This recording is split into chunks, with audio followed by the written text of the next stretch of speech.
Saint Peter the Apostle, the first Catholic Pope. The figure of the Pope is certainly unknown to those who do not practice Catholicism, since studying the episcopal structure of the Catholic Church is not at all easy. Therefore, we will discuss the foundation of Catholic theology that vindicates the papacy. For that, we have decided to speak superficially about one of the most curious and recognised characters of the Bible, Peter. Early years. The main and practically the only source of data about the life of Peter is the New Testament of the Bible, although there are also some documents of Clement of Alexandria and Clement Romanus, who is extremely likely to have coincided with Peter on more than one occasion, because he also belonged to the group of early Christians who preached and practiced the Christian life in the 1st century. According to the 3 synoptic Gospels, Matthew, Luke and John, Simon, whose name Jesus changed to Peter, and to avoid confusion, we'll only call him that from now on, Peter was a Jewish fisherman who practiced the profession in Galilee. His birthplace was Bethsaida, a town located by the lake of Gennesaret. The biblical account does not mention many aspects of Peter's life before the call of Jesus, but there are small fragments detailing how his family was composed. Jesus referred to him as the son of Jonah, who was probably also a fisherman.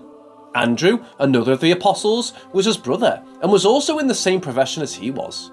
Peter was married, since the biblical history relates that he lived in Capernaum with his wife and mother-in-law. Some sources, such as the apocryphal text Acts of Peter, indicate that he had a daughter. Clement of Alexandria also mentions this in one of his texts.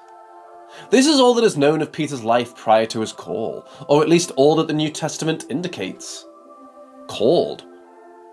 Peter was one of the first disciples Jesus chose, since he was called soon after he began his ministry. Interestingly, this fact is detailed differently in the Synoptic Gospels and in the Gospel of John.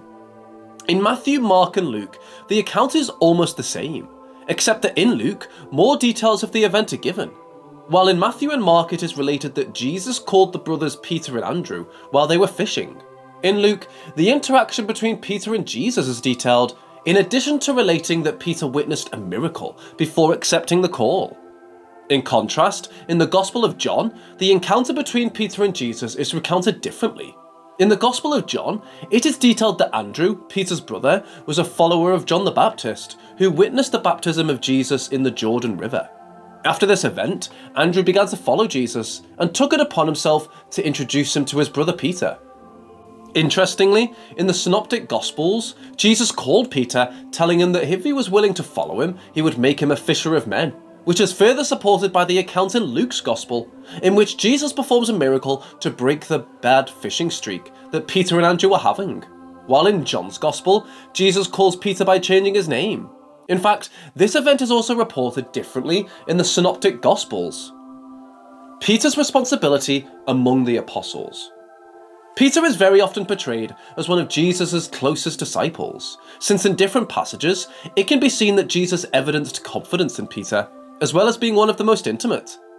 To give some examples of this, he is the first of the disciples mentioned in the Synoptic Gospels and in the book of Acts. He was one of the 3 disciples who witnessed the transfiguration of Jesus and his agony in the Garden of Gethsemane.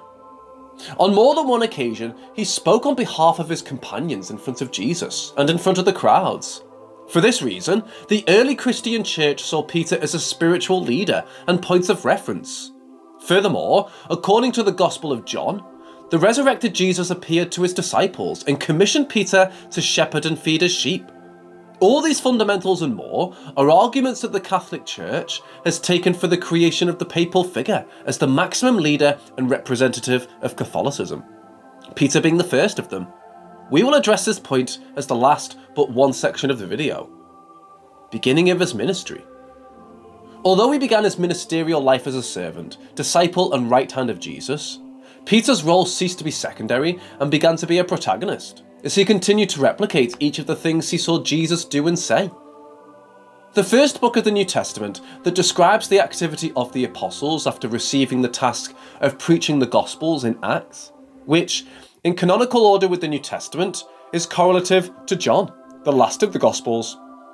In the book of Acts, it is constantly detailed that Peter occupied a position of leadership in the church, leadership that even extended over the apostles who were in charge of attending to the needs of the hundreds of members who joined day after day to the community of believers.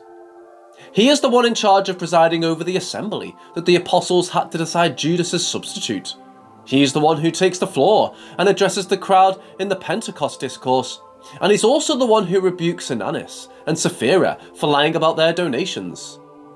Who forcefully reaffirmed this leadership was the apostle Paul of Tarsus, who met with Peter to appear in an assembly that is known as the Council of Jerusalem, or Apostolic Conference. In this meeting, dated in the book of Acts and which is also mentioned in the epistle to the Galatians, some issues were discussed regarding Jewish dogmas and doctrines, to which the new believers were to be subject or not. Later, Paul would refer to Peter as one of the 3 pillars of the church. Epistles. As the referent of the primitive church, Peter not only contained the members who were consolidated to continue preaching the gospel, but he also communicated with the underground churches by means of letters. Although there are different theories regarding the authorship of these epistles due to the advanced level of rhetoric that they evidenced, today the idea that Peter was not involved in the writing of the 2 epistles that are in the New Testament has been almost completely discarded. Primacy of Peter. As we've mentioned before, the Catholic Church has found in the Gospel accounts a preeminence of Peter over the other apostles. This view is known as the primacy of Peter or Petrine primacy, and has its foundation in the mission that Jesus would have entrusted to the apostle to shepherd the church. This trust or responsibility that Jesus delegated to Peter was already noticeable even before his crucifixion, since, as we mentioned before, Jesus personally took charge of Peter's formation as a religious leader, and in more than one account we can see the intimate bond that both had. First Pope of the Catholic Church.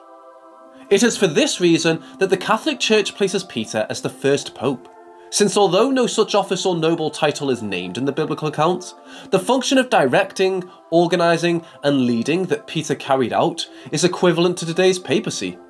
The main passage to substantiate this is Matthew 16:15-19, in which Jesus renames Simon Peter, making an analogy with the rock on which the church will be built.